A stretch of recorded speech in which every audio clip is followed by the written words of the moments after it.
He said I had no proof. He said it like the case was already over, like the truth was just a feeling I couldn't afford, and the law was a door I wasn't allowed to open. We were standing in the hallway outside Courtroom 6D, the air smelling like old coffee and printer toner, and my ex-husband's smile had that polished, effortless cruelty he saved for witnesses. He leaned closer, just enough for me to hear, and whispered, "You can tell your little stories all day, but you don't have proof, Maren. You don't have anything." Then he laughed, soft and satisfied, like he'd said something clever instead of something dangerous.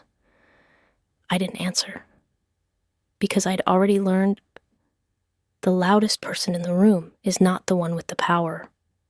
The one with the paper is, and the funny part, the part he never understood, was that I stopped trying to prove anything to him months ago. I was waiting to prove it to the bank. It began on a Wednesday morning in early September, with my daughter's backpack half zipped on the kitchen table and my coffee turning cold beside the sink. The sun was bright on the linoleum, and for a second I let myself believe the worst was behind us. Our divorce had been finalized in July.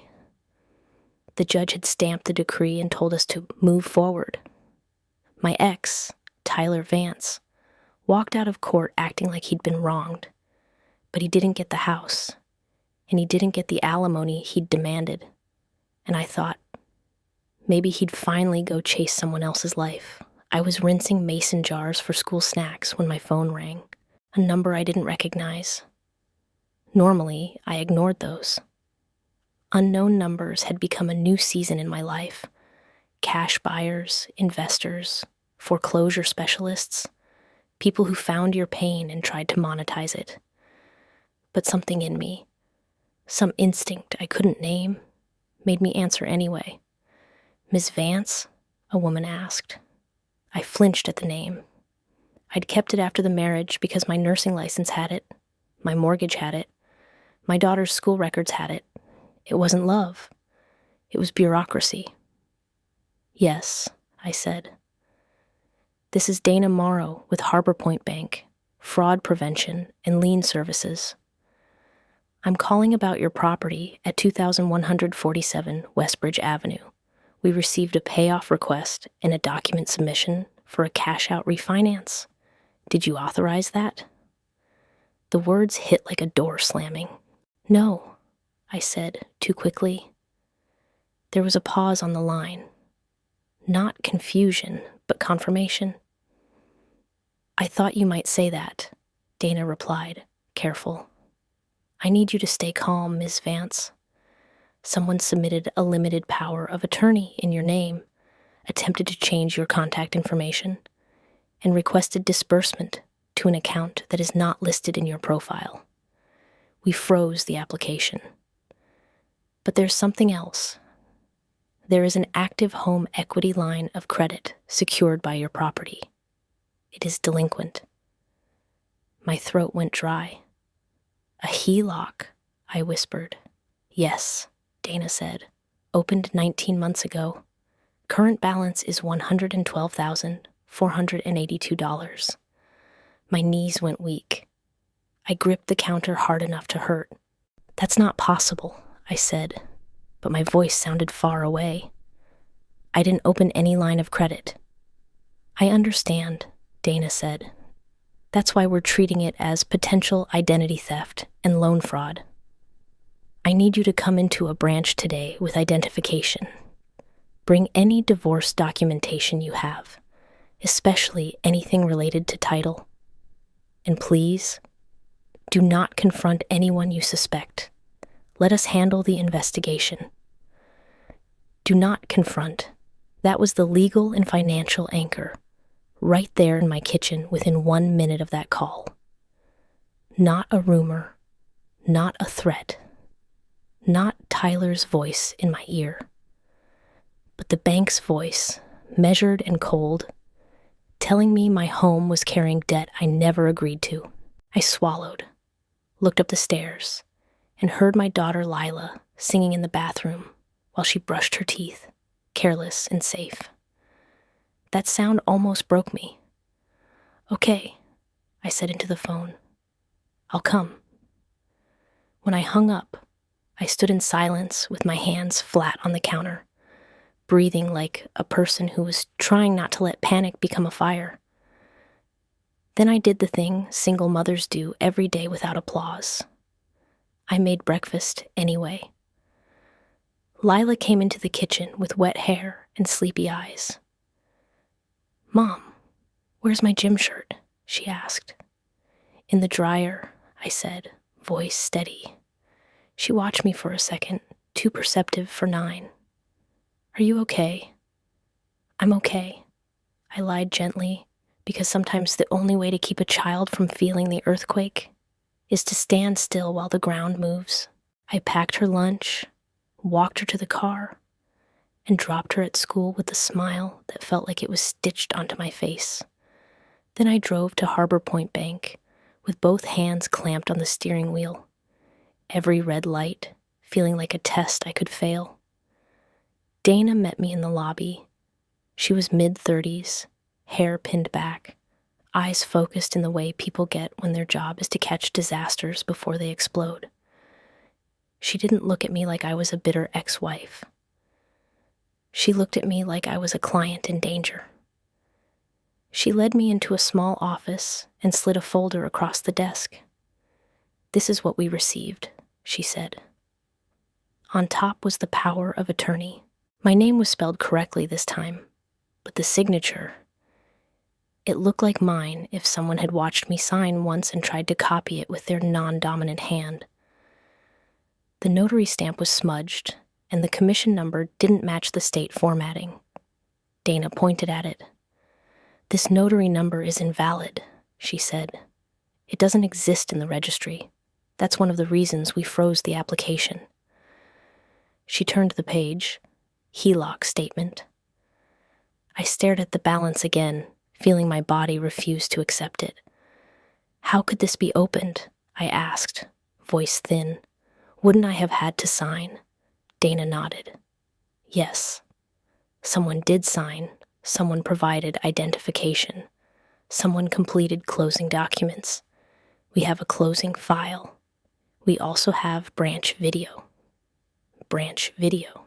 That phrase felt like a lifeline. Dana continued. "We can't release everything without a formal request, but we can tell you our internal team believes the signer was not you. The ID presented had your name, but the photo does not appear to match you." My lungs pulled in air like I'd been underwater. "So it's fraud," I whispered. Dana didn't say the word immediately, like she was being cautious with something sharp. Then she nodded once.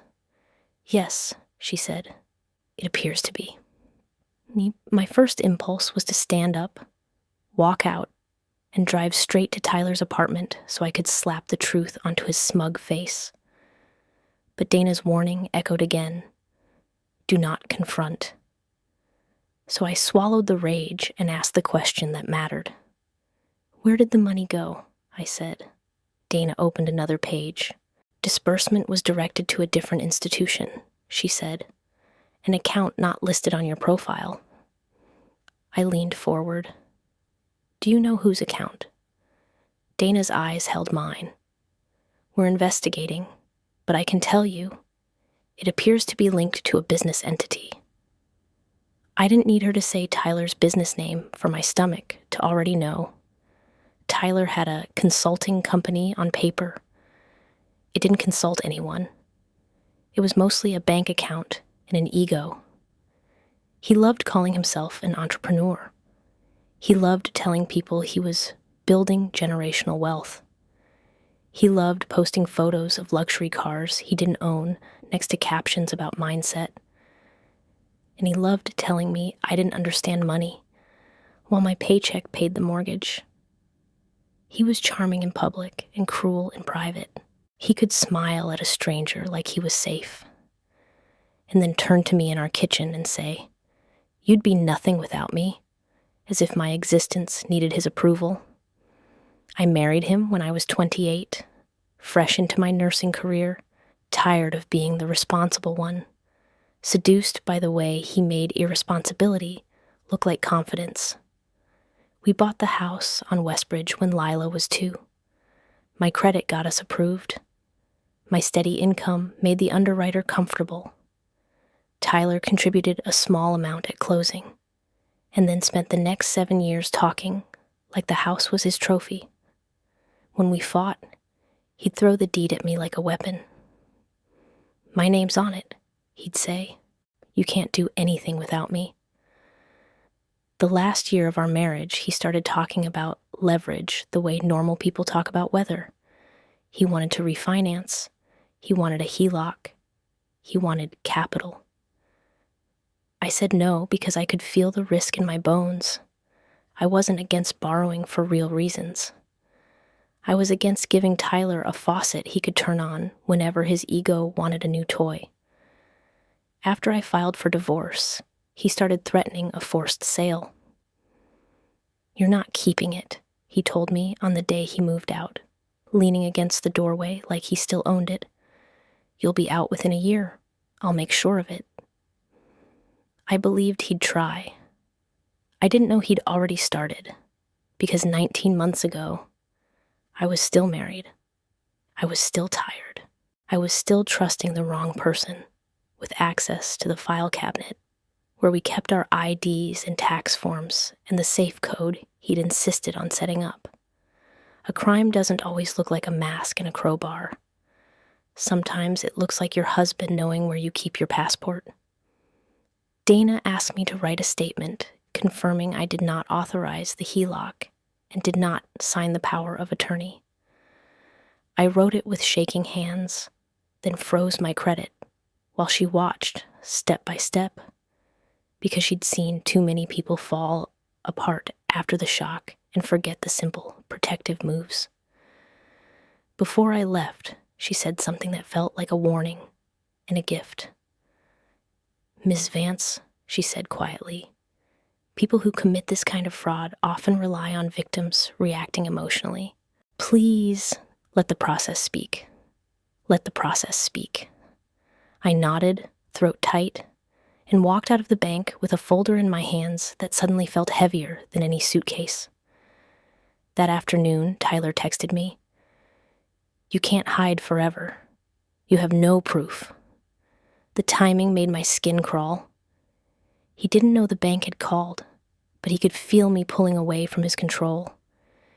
He could feel me not responding, not panicking where he could see it. I stared at the message and did the hardest thing.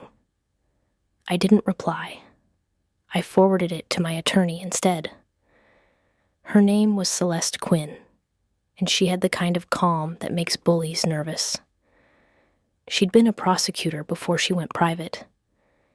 She didn't scare easily, and she didn't waste language. When I showed up at her office that evening and slid Dana's folder across her desk, Celeste read silently for a long time. Then she looked up and said, "This isn't just divorce warfare." "What is it?" I asked, even though I knew. Celeste's eyes narrowed. "It's loan fraud, identity theft. And if we can tie the funds to him, it's a criminal case." My pulse hammered. He'll deny it. Celeste didn't blink. He can deny gravity too. Doesn't change the fall. That night, after Lila fell asleep, I sat at my kitchen table and opened a binder I hadn't touched since nursing school. I labeled it in thick black marker, Westbridge File. Inside, I started organizing everything: text messages, voicemails, letters, screenshots, call logs from unknown buyers, the fake default notice Tyler had once taped to my door like a curse. I printed it and kept it, because Celeste had said something that rewired me. Courts don't run on feelings, she told me. They run on patterns. So we built the pattern. Every 3 or 4 minutes of my life, Tyler found a new way to try to break me. A new number calling with a cash offer. A new email from an investor who heard you might be facing foreclosure. A new message from Tyler's mother saying I was ruining the family by not being reasonable. Then he brought it into Lila's world. One Friday, Lila came home from school quiet. Too quiet. She dropped her backpack and said, "Dad said you're trying to steal his money." My chest tightened. I kept my voice gentle. "Your dad is saying things because he's upset," I said. "But adults handle money through lawyers, not through kids." Lila's eyes were wet. "Are we going to lose the house?" I wanted to say, "Not if the bank and the court and the whole system do their job." Instead I said, "No, because a child doesn't need a legal lecture. A child needs a steady ground."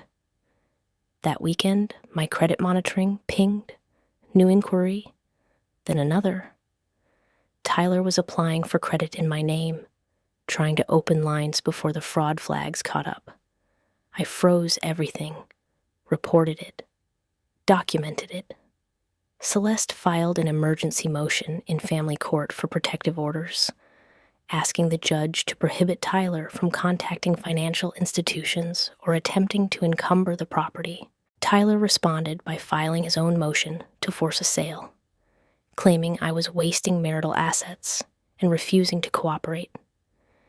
He wanted the fight where he always wanted it, in public, messy, emotional. He wanted me on the stand crying while he looked calm, so I stayed calm, and I let the bank keep digging.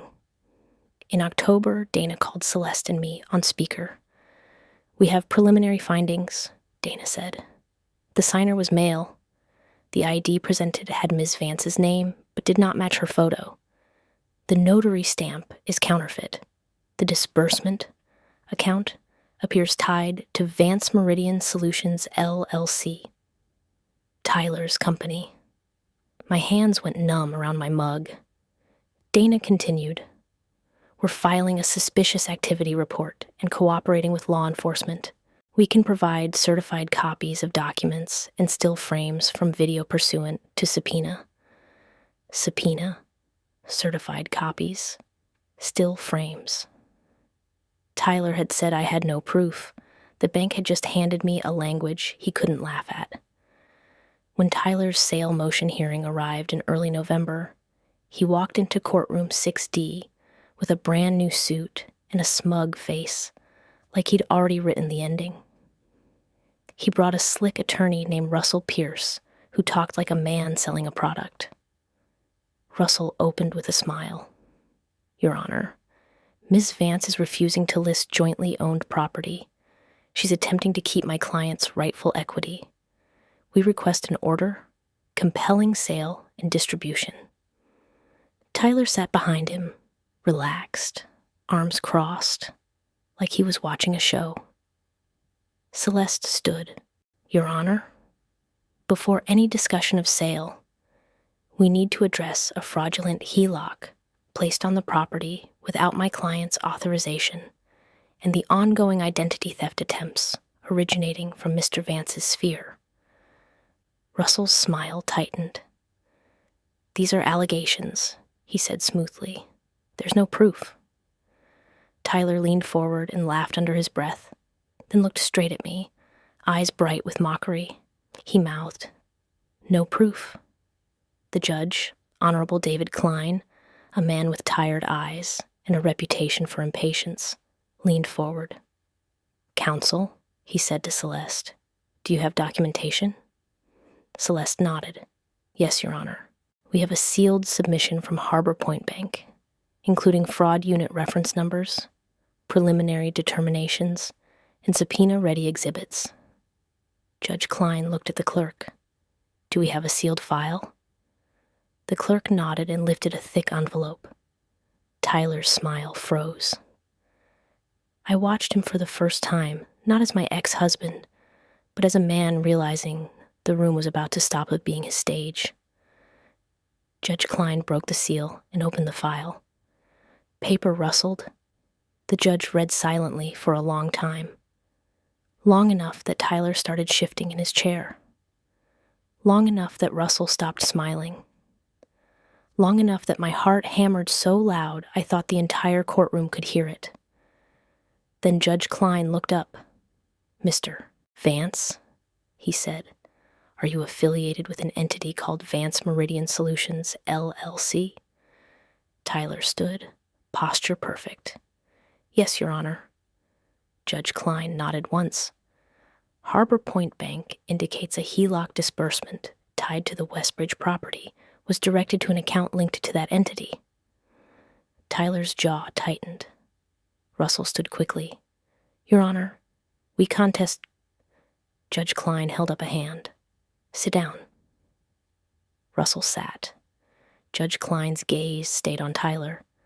The bank also indicates surveillance showing a mail signing under Ms. Vance's name with altered identification.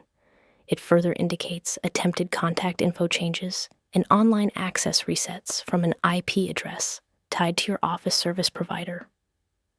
The room went still. Tyler's face drained just slightly, like blood was choosing a different exit route. "That's not possible," Tyler said, voice tight. "She's making this up." Judge Klein didn't even look at me. He didn't need my emotion. He looked at the bank's letterhead. "Banks don't make things up in sealed submissions to court," the judge said. "They document, they report, and the allegations here are serious." He turned to Celeste. "Relief requested?" Celeste's voice didn't shake. "Denial of the motion to compel sale. Protective order restricting Mr. Vance from financial contact, attorney's fees, and referral to the county prosecutor for review of potential fraud." Referral. That word landed like a gavel inside my chest. Judge Klein nodded. "Motion to compel sale denied. Temporary protective order granted. Parties to communicate through counsel only. Attorney's fees reserved pending further evidence, and I will refer this matter for criminal review." Tyler's mouth opened. He tried to speak. Judge Klein's voice sharpened. "Mr. Vance, if you have nothing to hide, you will welcome the investigation." Tyler stood frozen, caught between rage and panic. Outside the courtroom afterward, Tyler leaned close, his voice low and venomous. "You think you did something," he hissed. "You still don't have proof. You have paperwork that can be faked." I looked at him and said nothing, because the truth was, he was right about one thing. Paper can be faked, and that's exactly what he'd been doing. Over the next 2 months, Tyler's behavior grew more desperate. He tried to contact me through Lila's tablet by sending messages in a game app. Celeste filed it. He tried to send settlement offers that were really threats. Sign this release, drop all claims, accept a small payout, or he'd ruin me. I stayed quiet, not because I was weak, because I was letting the bank and the prosecutor build the kind of proof Tyler couldn't mock, the money trail. In December, an investigator named Paul Deegan from the county prosecutor's office called me for a victim statement. His voice was flat, procedural, but there was an edge to it that told me he'd seen this play before. "Ms. Vance," he said, "I need you to be precise. When did you first learn of the HELOC?" "September 6th, I said, "from the bank." "Did you authorize any HELOCs or power of attorney?" "No." "Did Mr. Vance have access to your identification documents during the marriage?" "Yes," I admitted, shame burning in my cheeks, even though I knew it wasn't mine to carry. Paul didn't judge.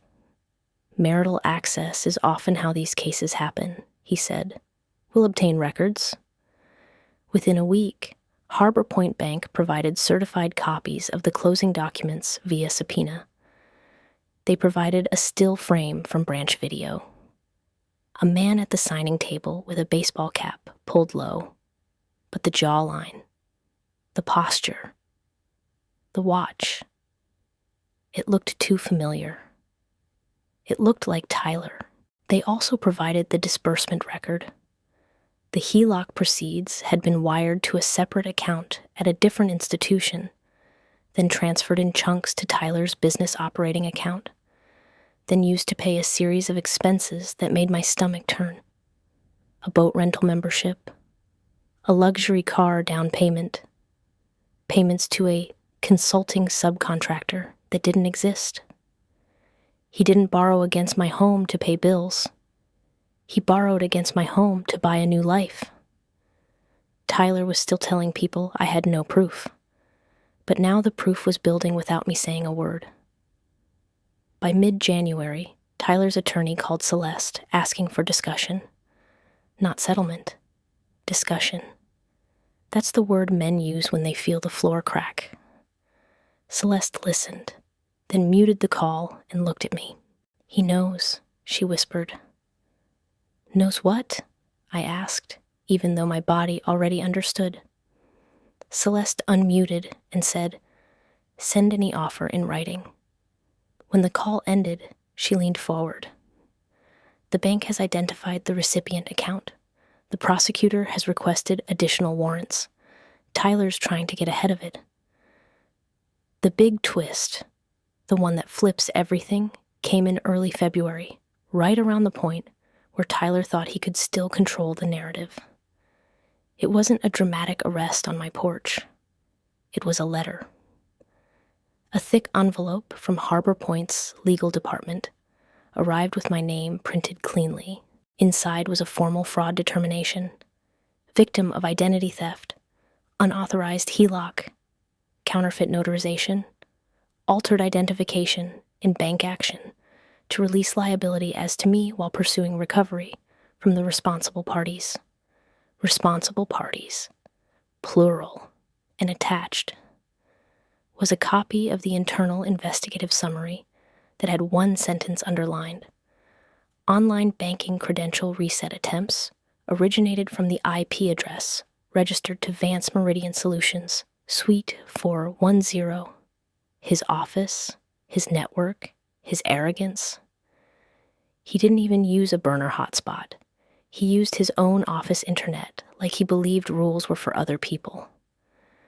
That was the moment the story stopped being my word against his. That was the moment the bank spoke in a language the court could not ignore. Tyler found out within days. He called me from a blocked number at 1:57 a.m. I didn't answer.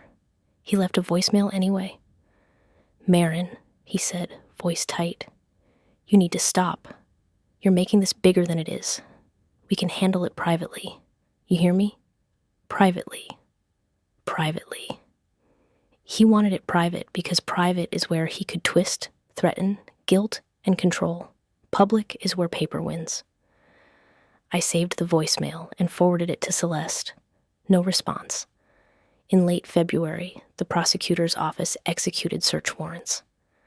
I found out because Paul called and said, "We retrieved devices and financial records. You may be contacted further, but I want you to know this is progressing." Progressing.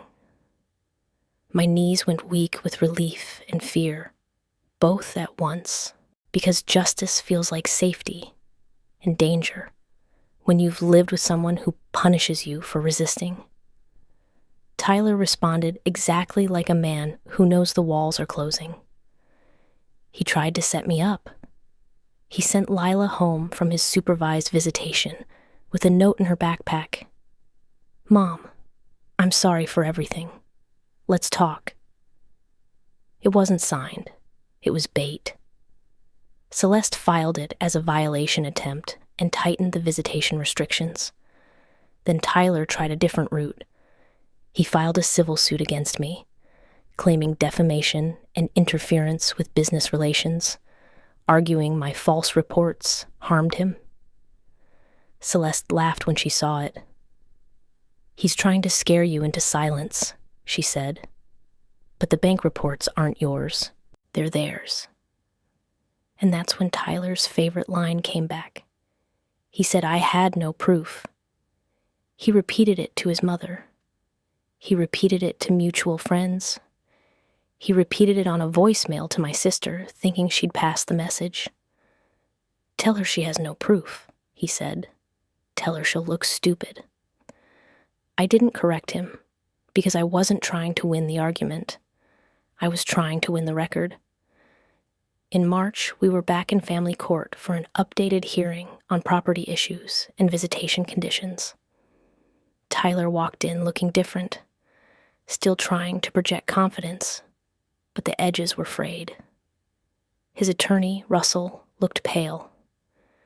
Tyler leaned close to Russell and whispered something, then looked at me and smirked like he still believed he could intimidate me with a face. When Judge Klein took the bench, Celeste stood first. Your Honor, she said, we have updated documentation from HarborPoint Bank confirming fraud determination and pending criminal investigation. We also have evidence of ongoing harassment and attempted contact in violation of the court's protective order. Russell stood quickly. Your Honor, this is still unproven. My client denies wrongdoing. There is no proof linking him. Celeste held up a thick binder.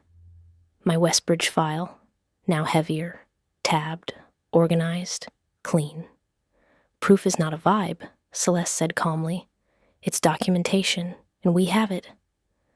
Tyler chuckled, loud enough for the first row. That's cute, he said. A binder. Judge Klein's eyes narrowed. Mr. Vance, he said, sit down and stop performing. Tyler froze, then sat, jaw clenched. Celeste submitted the bank's fraud determination letter, the IP evidence, the disbursement trail, and the prosecutor's case number. Judge Klein read, then looked at Tyler like he was seeing him for the first time without charm. This court is extending protective orders, he said. Supervised visitation remains, no direct contact, and any motions to compel sale are stayed pending the criminal matter and lien resolution. Stayed. Another door closed on Tyler's leverage. Outside the courtroom, Tyler hissed, You're ruining my life. I looked at him, voice quiet. You did that, I said. He laughed bitterly. Prove it. I didn't answer, because I didn't need to. The proof was walking toward him already, in the form of a prosecutor who doesn't care about his smile. By April, Tyler was indicted. Paul called and said, charges have been filed. Identity theft, forgery, attempted mortgage fraud, filing false instruments. My throat tightened. Are you sure? Paul's voice was flat. We're sure. The arraignment was on a rainy Tuesday morning. I didn't have to attend, but I went anyway because I wanted to see my reality reflected in a room where Tyler couldn't rewrite it. Tyler stood at the defense table in a suit that looked like armor, but his eyes were restless. He kept glancing around like he was searching for a loophole in the walls. The prosecutor read the charges, then summarized the facts in a voice that didn't care about feelings. The defendant used counterfeit identification and falsified notarized documents to obtain a home equity line of credit secured by the victim's residence. Proceeds were disbursed to accounts linked to the defendant's business entity and used for personal expenditures. Linked, used, secured. Those words were the bank speaking through the law. Tyler's face tightened, but he tried to look bored. The judge set conditions: no contact with me or my daughter outside supervised channels, surrender, passport, restricted financial activity, report to pretrial. Restricted financial activity. The one thing Tyler loved, money, now fenced. He walked out of the courtroom and tried to look like he didn't care, but his mother's face was tight with fear, and Russell looked like he wanted to disappear. That was around the 85% mark of the story. The power reversal beginning to show itself, not in my voice, but in his posture. He wasn't mocking now. He was bracing. The final reversal came in a way that still makes my chest ache when I remember it. In May, HarborPoint completed the lien release, as to me for the fraudulent HELOC. They recorded the release and sent me certified confirmation. I held the letter in my hands, read the words released and void as to borrower, until my eyes blurred. And then I sat on my kitchen floor and cried like someone who had been holding her breath for a year, because the fear wasn't just about Tyler. It was about the roof over my child. And now the roof was safe again. When Tyler's criminal case moved toward resolution, he tried to bargain. He offered a plea deal through his attorney that included restitution and probation, but also a request that I sign a civil release agreeing not to sue. Celeste showed me the offer and said, "He wants you to trade silence for convenience." I stared at the paper and thought about the night Tyler taped a fake default notice to my door and smiled at the camera. I thought about Lila asking me if we'd lose the house. I thought about Tyler whispering, "You have no proof," like it was a spell. And I said, no. Not because I needed revenge, because I needed a line my daughter could grow up behind. Tyler accepted a plea in late summer: probation, restitution, community service, and a felony record. He didn't go to prison, but he lost the illusion of being untouchable. He lost the ability to walk into a bank and talk his way into someone else's money. He lost his business license. He lost clients who didn't want their names near fraud. And then the sheriff came, not for me, for him. Tyler still had boxes in my garage, tools, paperwork, a filing cabinet he'd left as an excuse to stop by. Celeste petitioned for a sheriff-supervised retrieval, with a strict no trespass order attached. The court granted it. On a Saturday morning in early October, a sheriff's SUV rolled onto Westbridge Avenue and parked at my curb. My heart jumped anyway, because trauma doesn't check case numbers. Lila stood behind me at the window, fingers curled into my shirt. "Is that for us?" she whispered. I shook my head, voice soft. "No, it's for the rules." The deputy knocked, professional. "Ms. Vance?" "Yes. Mr. Vance has 15 minutes, he said. "Garage area only. No contact. If he violates, he's removed." I nodded. Then Tyler's car pulled up. He got out slower than I expected.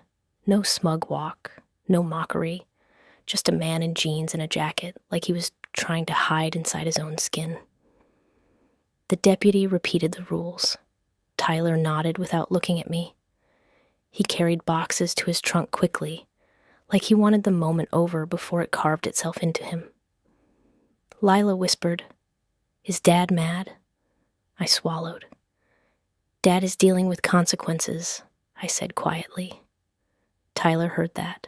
His head snapped up. For a second, his eyes met mine, and I saw it. Not love, not remorse, just disbelief, like he still couldn't accept that paper had beaten his voice. He set one box down, breathing hard, and muttered, "You really did all this?" I didn't raise my voice. I didn't step forward. I didn't give him the fight he always wanted. I just said, "I didn't do it. I documented it." His jaw clenched. "You think you had proof?" I let the silence hang for one long beat. Then I said the line that ended the story. "I didn't need proof," I said softly. "You left it everywhere." Tyler stared at me, lips parting like he wanted to argue. But the deputy was there. The order was there. The bank letters were already filed, and his own plea record was already stamped. The deputy checked his watch. Time. Tyler shoved the last box into his trunk and slammed it. He looked at Lila, and his voice softened just enough to confuse a child. "Hey, kiddo," he said. Lila hesitated, then lifted her hand in a small wave. "Bye, Dad," Tyler swallowed, then got into his car. Before he drove away, he rolled down the window and called out, bitter, like a habit. You still had no proof. I didn't move. I didn't shout. I didn't chase. I just answered the truth that had finally settled into my bones. The bank disagreed, I said. Tyler's face tightened. Then he drove away. The sheriff's SUV followed a minute later. And when the street went quiet, the quiet felt different. Not tense, not waiting, just peaceful. That night, after Lila fell asleep, I sat at my kitchen table with my Westbridge binder open in front of me. Tabs, dates, letters, certified copies, a lien release, a court order, a record that didn't care about Tyler's opinions. I thought about how many times he'd told me I had no proof, and I realized he had been right about something deeper than he intended. I didn't have proof at first. All I had was a gut feeling and a bank's phone call. Proof isn't something you're handed in the moment you're harmed. Proof is something you build quietly, patiently, while the other person performs. Proof is every screenshot you don't delete, every voicemail you save even when it makes your stomach turn, every letter you file even when you want to burn it all down. Proof is letting institutions speak because they don't get tired, and they don't get bullied, and they don't fall for charm. Tyler said I had no proof, until the bank produced video, until the IP logs pointed to his office, until the money trail showed his business account, until the judge opened the file, until the lien was released, until the prosecutor filed charges, until the sheriff supervised his last excuse out of my garage. He said I had no proof. And the truth is, I didn't need to prove anything to him. I only needed to protect my child. And sometimes, protecting your child looks like silence, not the silence of surrender, the silence of a woman letting the record grow loud enough that when the right people finally speak, the person who mocked you has nothing left but an empty laugh. Because in the end, the proof wasn't my anger. It wasn't my tears. It wasn't even my voice. It was his choices, recorded, stamped, and read out loud by people he couldn't interrupt.